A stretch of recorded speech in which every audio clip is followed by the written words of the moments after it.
What if Christians were actually the innovators of technology? What if they were the ones that were pushing the technology forward rather than the ones reacting to it? What if Christians were the builders in every generation except this one?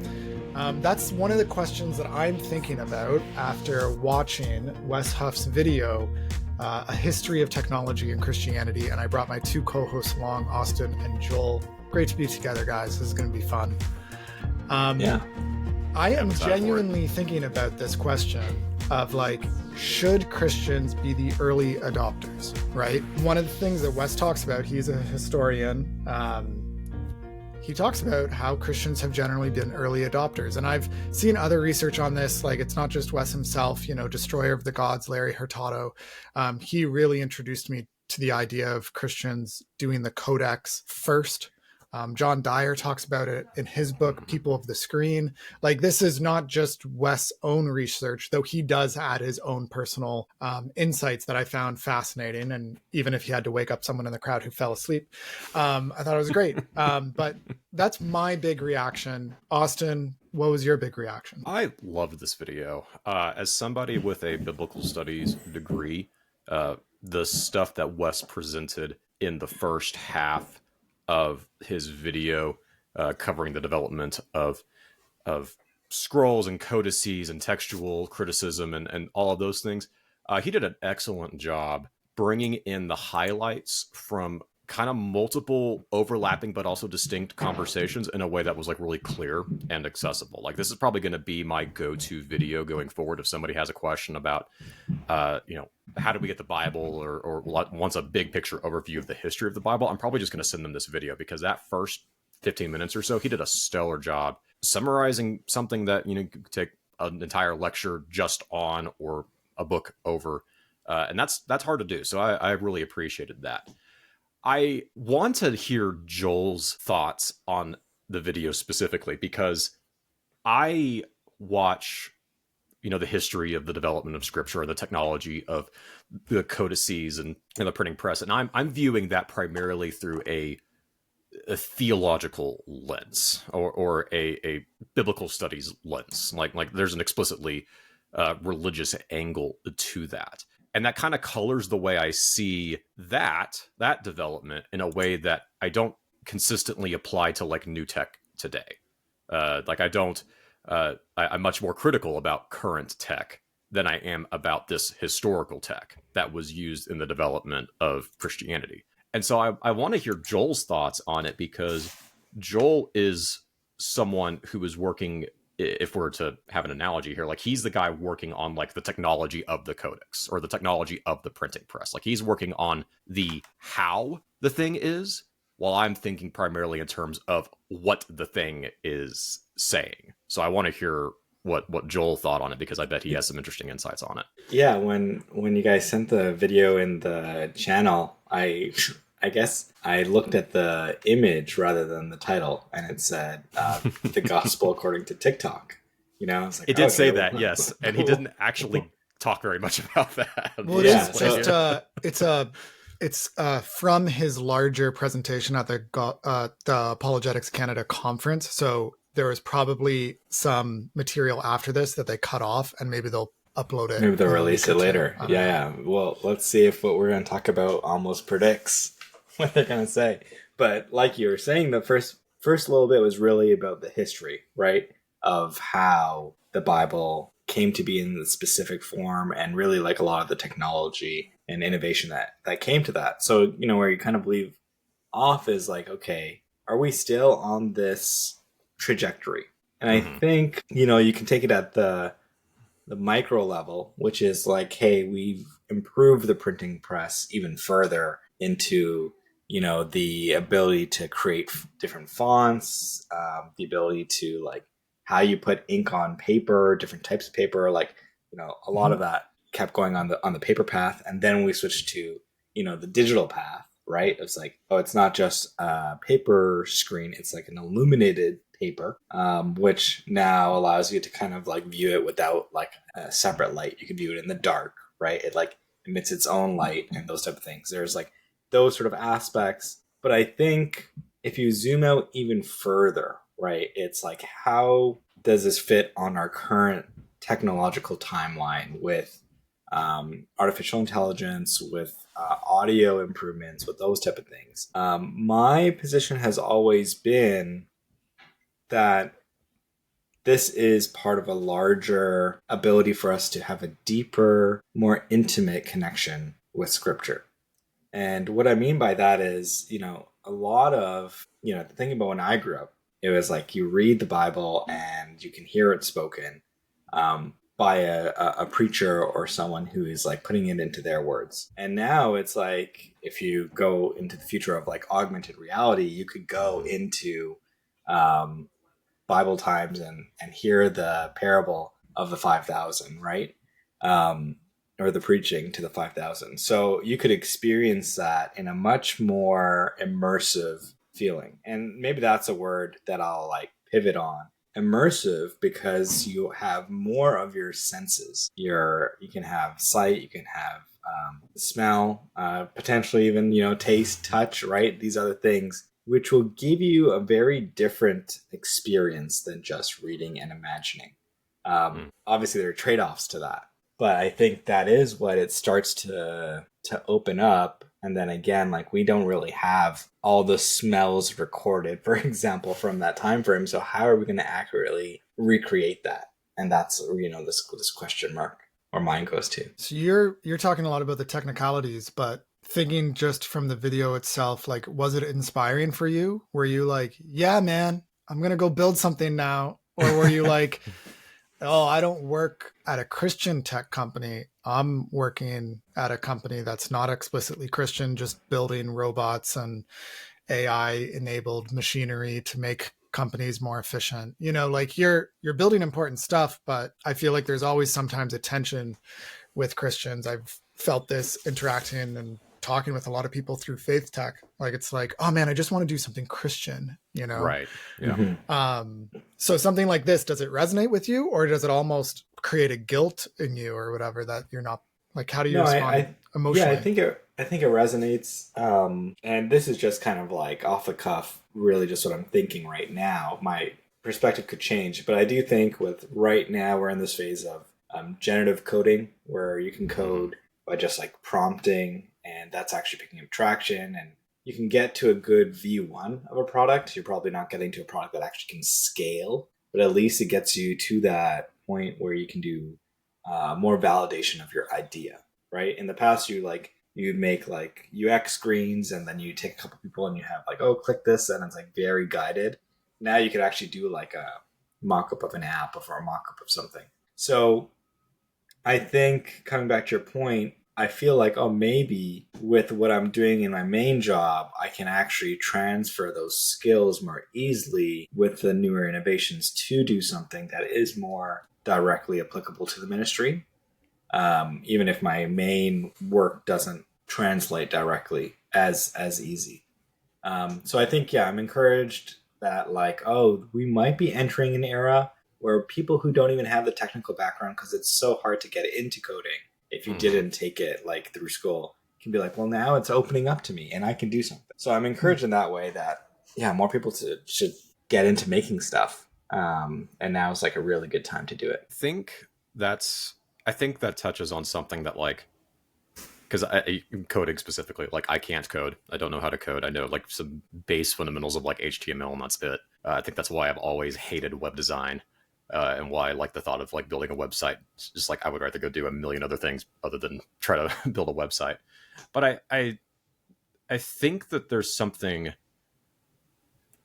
important in that. While yes, there is a gatekeeping element that's going to be lost here in terms of like learning a trade. Like, a lot of people who spend a lot of time learning how to code well are going to have to deal with the fact that AI is going to make it easier for someone who didn't put in that time and effort or expertise to get that training to do a lot of things that they're going to be able to do. And that's bad. There's a similar threat with writing and writers with generative AI. But I also wonder, like, in terms of like thinking about Wes's point about the spread of the gospel, like, my circles, and I think Andrew's circles too, to an extent, like, we are very pro book. Like, we are very pro codicy. We're very pro printing press.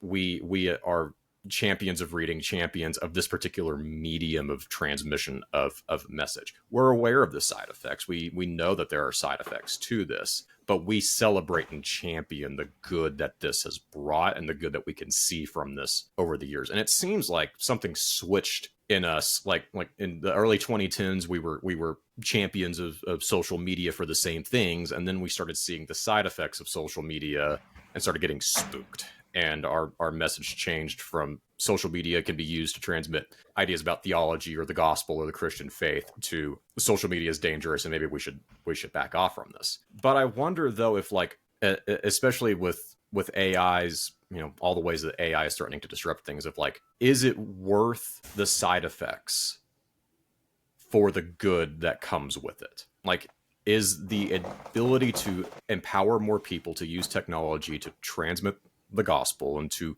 build tools and resources for the church, is that worth the side effects that these things are inevitably going to bring with them? And I think a lot of us and Andrew and I circles would say no, but honestly, I can't look at the history of the development of the Bible and go, no, it was actually good that we made codices and like we were early adopters of codices. Like, yeah, a lot of bad things came with that, but we don't talk about that. We celebrate the good things from it. Yeah, I think that's definitely there. I think one of the interesting parallels is that with the innovations Wes talked about, they're very like physical in nature. They're like atomic bits. And a lot of what we talk about today is like electrons, right? So it's like digital.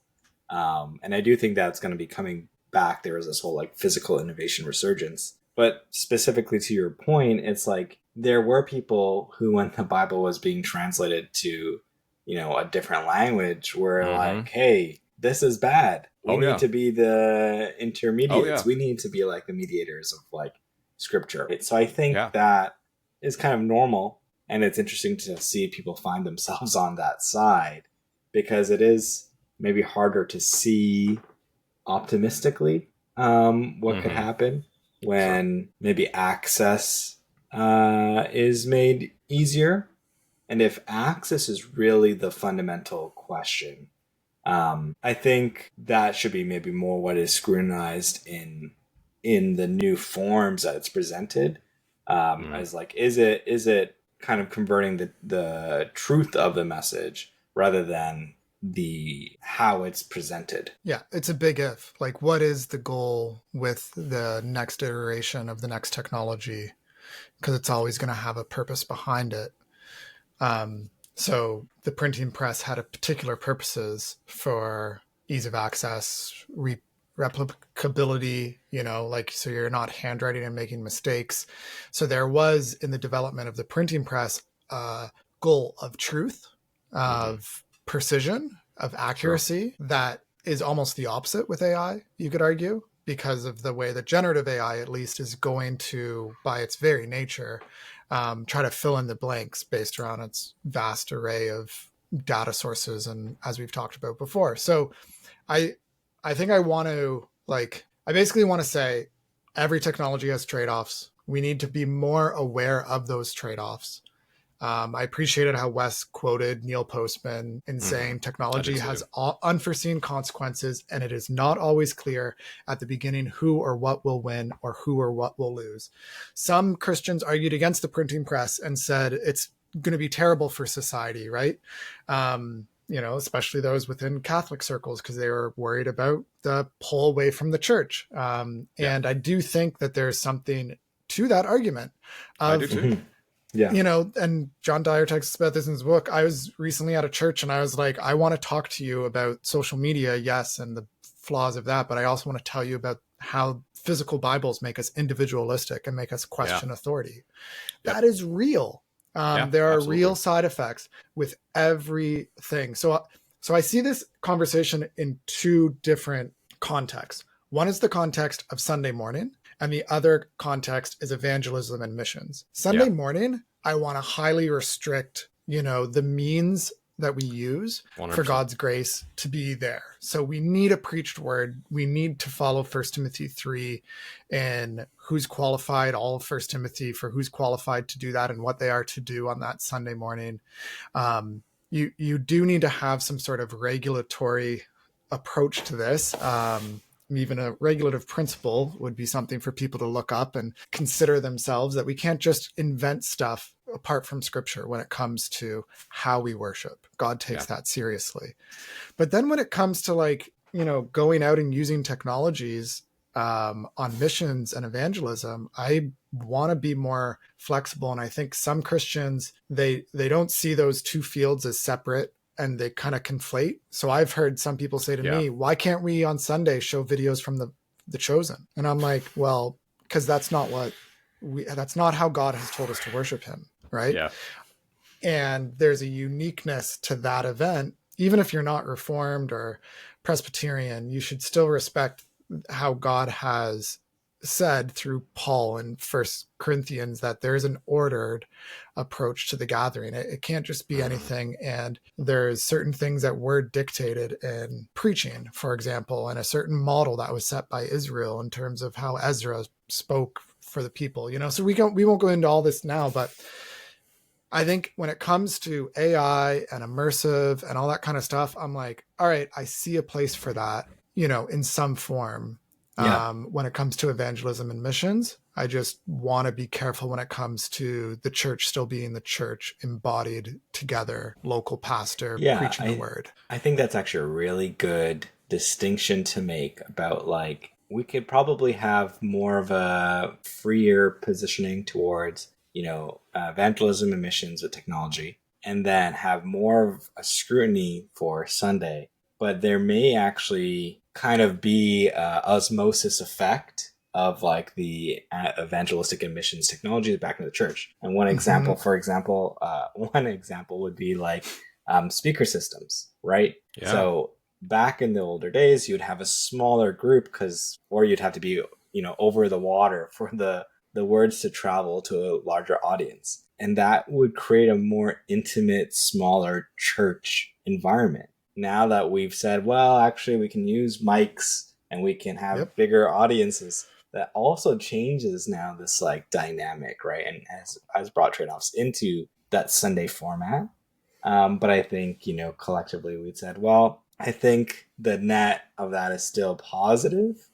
So I think we're just a little bit more, you know, thoughtful for the implications of technology into the Sunday format. Yeah. And I do want to be cautious with some of the other areas too. I'm still wrestling through idolatry, as you guys know.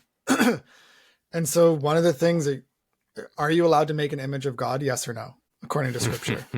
No. It's one of the 10 commandments. Shall not make or like create the form of God. But it says there, you can't make a form of anything.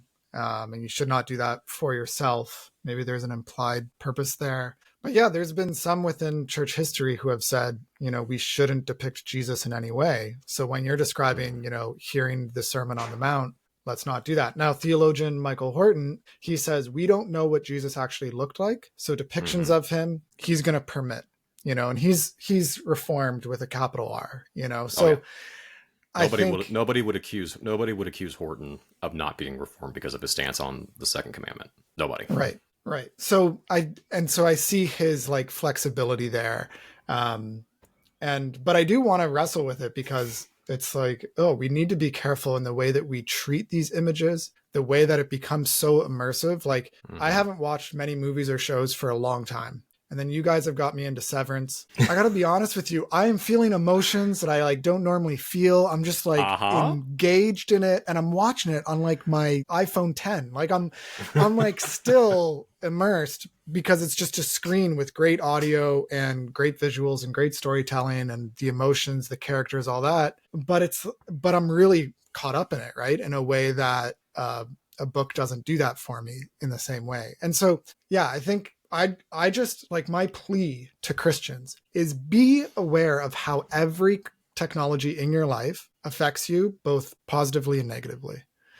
And be the best you can at being aware of that. I'm going to piggyback on the immersive thing in Severance in particular to kind of connect those two things together. This is a take that I've debated writing about, but I know that if I do write it, it's going to get me in a ton of trouble. The reason why the reason why I have not watched The Chosen and probably won't watch The Chosen is because I am so steeped in fandom culture and headcanon culture that I know that this immersive experience is going to have a really powerful sway about how I see scripture. And I may prefer The Chosen's Jesus more than the Jesus of scripture. I know myself well enough to know I can go for hours on headcanon debates about Star Wars or Halo or Gundam, because that's just what you do in fandom culture. And so there's a didactic value to immersiveness in some contexts, but immersion for immersion's sake does have side effects to where, I mean, the Bible as a book can sometimes feel dry. It can feel boring. And when faced with a text versus this full immersive experience, I mean, we're going to find that more appealing. I know that's true of myself. And so I like the thought of there being an immersive aspect to understanding like the world of scripture. Like, I think especially like using immersive technologies to help us understand like the journey of the Israelites through the wilderness, or the conquest of Canaan, or the fall of Jerusalem and how that happened. And like there's a ton of stuff you could do there. I actually had a student of mine, he graduated, went off to college, was working on a VR project for like visualizing like the Greco-Roman world in the time of Jesus, like surrounding Jerusalem. He couldn't get the funding for it, but he had a full idea that he was shopping around for it. And I'm like, that's awesome. That's really cool. That's really smart. But when it comes to like a fully immersive experience where Jesus is at the center, I mean, I can't watch The Chosen because I know, based on how I interact with other things in pop culture and other fandoms, totally, that I may start to interpose The Chosen's interpretation of Jesus over what I read in scripture, and I don't want to go there. Yeah, and everybody's seen this with like Lord of the Rings is a great example where I can't read the books without visualizing Legolas as Orlando Bloom. Like I can't do it. Exactly. Right? Like it's just like, well, clearly that's what he looks like. And then you get descriptions of Aragorn in the book that really don't match the depiction in the film, but I can't help but associate my emotional resonance with the character as the struggle that Aragorn goes through in the film, which doesn't match the book at all. And so you have these contradictions because the different mediums give you different things. And yeah, sometimes it adds to it. Joel, just one more quick point. Shout out to VeggieTales. VeggieTales never depicted Jesus. All right. It's true. No, it's true. Think about it. They said fruit. Moses can be an asparagus. You know, we can have Jonah as eggplant, whatever, but we're not Nebuchadnezzar is a giant Jesus. Pickle. That's right. I mean, that's an interesting thing. VeggieTales was still abstract because that was cutting edge too. That's so, the visual artist reacts. They did a whole episode and they talked about VeggieTales because that's an example of Christians who are like, we're going to be on the front end of the innovation and we're going to create something good, but they had some principles. They said, you know, and that's what I want Christians to do. It's like, be the innovators, but like, don't shrug off the theologians because they're going to bring some nuance to your creating. Like, actually respect that as you're going to make the product better and it's going to resonate further. I think this is what Michael Whittle with Pulpit AI, even though personally I wouldn't use it. And I'd be against using it if I wouldn't want my pastor to use it. No offense to Pulpit AI, but at least he has some nuance and he's saying, we will not help you write sermons. That's what generative AI could do. He says, no, it's only going to be used after you create the sermon by yourself. Yeah. Now I wonder if people actually use the product that exclusively and they aren't every once in a while tapping into it to help on the other side. But I mean, from having used it myself in the past, I don't think that's actually very easy. It really does. Because it's really very much plug it. Yeah, you have to plug something in first, like to get it to do anything. And so like I don't think that's good. That's good. Yeah, I don't think that's actually happening too much, if it is at all. Back to the whole thing about watching The Chosen and then having that as your like default memory for the passage. Almost the opposite happened with the new David show that I heard everyone talking about. Really? I watched that and I was like, oh, this is not how I had depicted him. So it almost like made me realize that before watching an episode, I had more of a childlike, cartoonistic impression of David. And they made it much more adult and modern and I was like, oh, okay, this is interesting. And I became aware that I already had some sort of notion of what he looked like from the other data sources, right? I wonder if something similar happened to people back around 10 years ago when the Noah movie came out. Like a lot of people grew up hearing Noah and the Ark is maybe a children's Bible story because of all the cute animals and the rainbow and stuff like that, and then they see this really dark, gritty interpretation of Noah, and it changes how they see it. But that's the rub, though, is that like we can't promote like an immersive understanding of Scripture without understanding that an immersive approach to Scripture will influence how we think about Scripture. Like we cannot adopt an immersive influence of Scripture without it carrying back to how we read passages in the Bible. And that's a serious thing to consider. Yeah. And it's also important to consider, like some people, I saw someone say recently, like, oh, I don't want to listen to another podcast that's just recapping the latest Netflix series or whatever. And they were kind of knocking, like they're like, podcasts need to be based around books because book culture, getting back to what you were kind of getting at before, Austin, like they're only going to listen to a podcast that's talking about books. But especially in the world of technology, this is something, he's my supervisor, so I figured I might as well read his books. So he argues in his book that when it comes to technologists, what is it that forms them and shapes their imaginations? And what is in their imaginations is what they end up creating. What is it that shapes their imaginations? Science fiction. Mm-hmm. That is what, if you look at all of these different builders, shapes them. Even someone like Elon Musk, his name is based on a character from the book Project Mars, 1953. Yep. His dad, like his parents, like saw that and they're like, oh yeah, he's the leader of a Martian expedition called Elon. Like this is real, that there are connections between certain technology-oriented cultures and science fiction to imagine certain utopias. And then that technological imagination is what Michael Burdett calls it, then informs what they create. And so Christians need to have a different technological imagination than what the world has. We need to have our own science fiction. We need to have our own creativity that brings about ideas of a good life that is more aligned with Scripture than what transhumanism would put into it. So we need to adopt some of the latest technologies. We need Christians building in AR, VR, etc. Maybe we can invite some in future episodes to talk to us about it, because it's interesting to consider that journey and where Christians will fall on the spectrum. All right. This has been a good episode. Thanks for listening to What Would Jesus Tech? You can subscribe to us here. You can support us on Patreon. You can follow us on social media. You really can. We're on all sorts of platforms. But the true place to connect with us on social media is Discord, because Discord is actually the current frontier of social media. It's where all the fun conversations happen. It really is a fun place. And I've been enjoying our Discord. I wasn't sure how it would go because it's just like, who knows how it would go, but it's just a fun place to chat, people working through problems.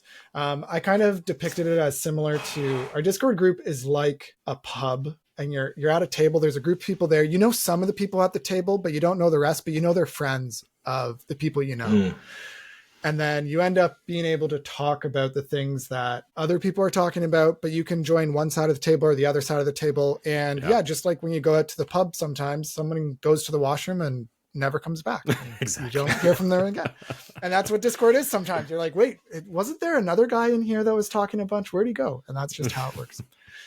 Anyways, thanks for listening. Thanks for supporting us. Take care. Bye now.